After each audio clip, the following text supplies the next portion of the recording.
আসি ওইখান থেকে টাইম দিচ্ছে যে একদিনের মধ্যে বেরিয়ে যেতে হবে, নাহলে সব বঙালিকে কাটবে, সব বঙালিকে হানি দেবে।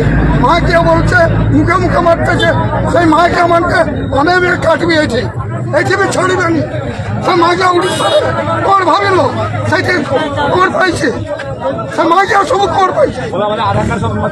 আধার কার্ড দেখিলে সে মাকে মোহন মাঝি সে খবর খাওছে,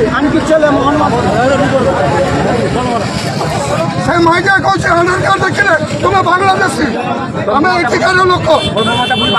মমতা বলি নাকি মনে গেছে মাকে আসে মানে আমার এখানে লোক, আমার ভারতবাসী, আমার মা হয়েছে গাড়ি বি দেখিব না মাথার চোখ হানি দেবে। যেতে লোক আছে সে মাকে যদি গোটা বঙালিকে সেটি কইবে, গোটা বঙালিকে মানিলে এটি সব উড়িয়ে মুখ্যমন্ত্রীর কাছে চাচ্ছে সংস্থা যদি আমাদের উড়িষ্যায় ব্যবসা বাণিজ্য করতে দেয়, একটা ছেলের গায়ে হাত না পড়ে, তাহলে আমরা এখানে কিছু বলবো না। আর যদি আমাদের একটা ছেলের গায়ে হাত পড়ে, উড়িষ্যায় তো 8-10 লক্ষ আছে, একটাও ঘুরে যেতে পারবো না।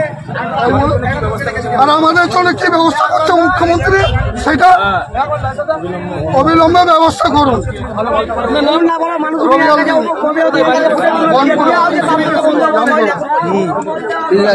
খুব ভালো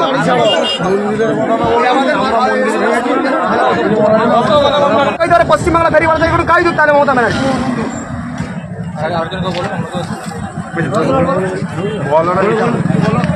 আধার কার্ড দেখার পর আপনারা উড়িষ্যার গাড়ি কেড়েছেন, কিসের জন্য কেড়েছেন? দাবিটা কি আপনাদের? আমাদের দাবি আমাদের যে ছেলেগুলোর যখন আটকে এমএলএ আমাদের এখানে কথা বলছে কথা বলছে